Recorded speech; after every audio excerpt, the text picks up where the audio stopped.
in the bottom of the fifth as Correll Prime fouls this one over to the right side now to play.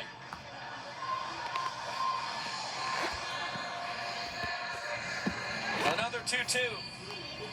Everybody struggling for grip. Riggett on the mound. Prime at the plate. Gotta wonder how long this game can continue. I mean, this is how it's been the entire 5 innings, but it is just an absolute slog of an effort for these guys as Riggett once again can't get a good grip on the ball, leaves the fastball up and out. And now it'll be Robert Anthony Cruz with the inning-winning run back on the bases. Well, if at any point they do decide to possibly call this game, again, the weather and the rain awfully steady here in Grayson Stadium, it would be an official banana ball game, seeing as how we're past both the 1 hour limit in this game, and we have played 4.5 innings and are very close to 5 full frames.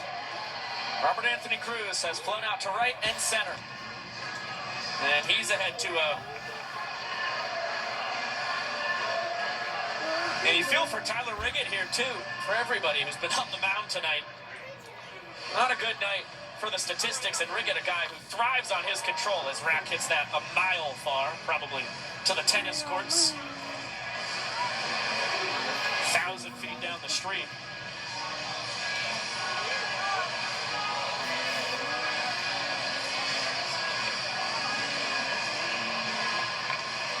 And a squibber foul. Deuce is wild. Prime will have to head back to first. Robert Anthony Cruz came into Grayson Stadium wearing a Joey Gallo jersey this morning.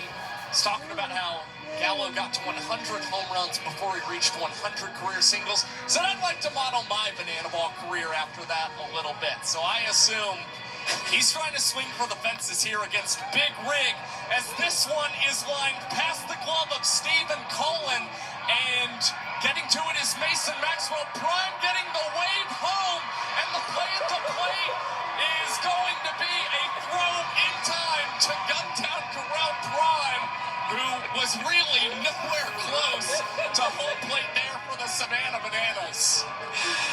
You want to see a 6'5" guy who spent 7 years in the minor leagues try and pull off a belly flop head first slide? Here you go.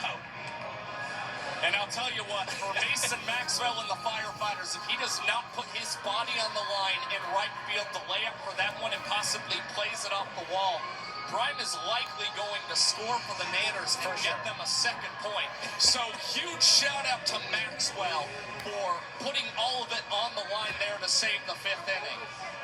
Everybody all smiles over on the Banana side, and well, no sooner after we talked about, we don't know how long this game can continue, the umpires are counseling, see if they think they should call this thing. The Firefighters are not thrilled at all. They're going to put up a protest.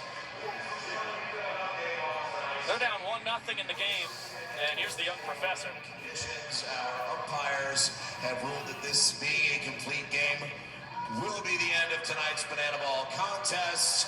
The score is 1 point for the Savannah Bananas. They are going to be declared the winners of this game. Now, ladies and gentlemen, we want to make sure that we do this right and that we send you home on a good note. And so this is something we would have done a little bit later in the game, but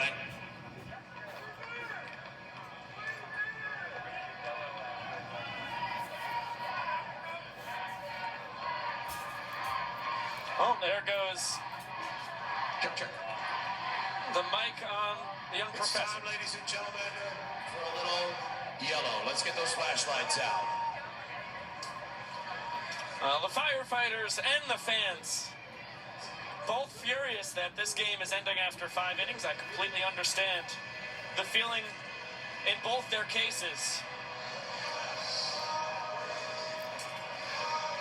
Well, a soaking wet ball game from start to finish ends after 5 innings, with the Nanners taking it 1-0. Our showman of the game is Dalton Malden. What a job. Pinch hit walk-off double to win the 4th after an epic boating walk-up. And that's the difference in this ball game. And when it comes to these showman decisions, they're based off of a blend of both being able to perform in the ball game and also playing a critical role in the entertainment in a banana ball game. You saw Malden boating himself, I guess you would say, up to home plate tonight and then able to run the count full before golfing a double into left field. That would be the deciding point in tonight's banana ball game. So, big knock for Dalton Malden, and the Nanners now winners of 18 of their last 19 games. A rain-shortened affair tonight, as it was a back-and-forth ball game as well.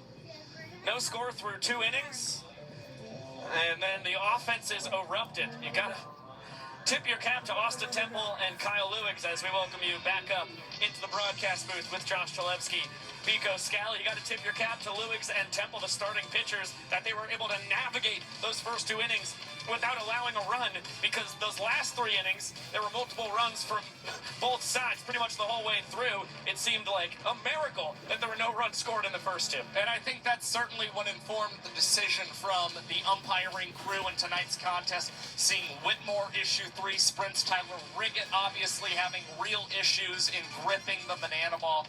They made a safe call and did not decide to hamper any more pitchers in tonight's game.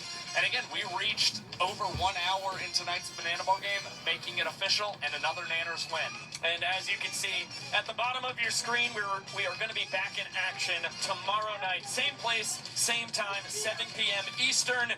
It will be right here on True TV and HBO Max. The final game of this 3-game set from Savannah between the Savannah Bananas and the Firefighters. So far, the Nanners have taken the first 2. They are scorching hot. The Party Animals were victorious in Mississippi, so it's still a 2.5-game advantage for the Party Animals when it comes to the battle for that first seed in the 2025 Banana Ball Championship World Tour Tournament. All right, we will see you tomorrow night. Big shout out to Josh Chalevsky, Sam Bauman, Zach Staten down on the field. I'm Miko Scala. For now, we will see you later!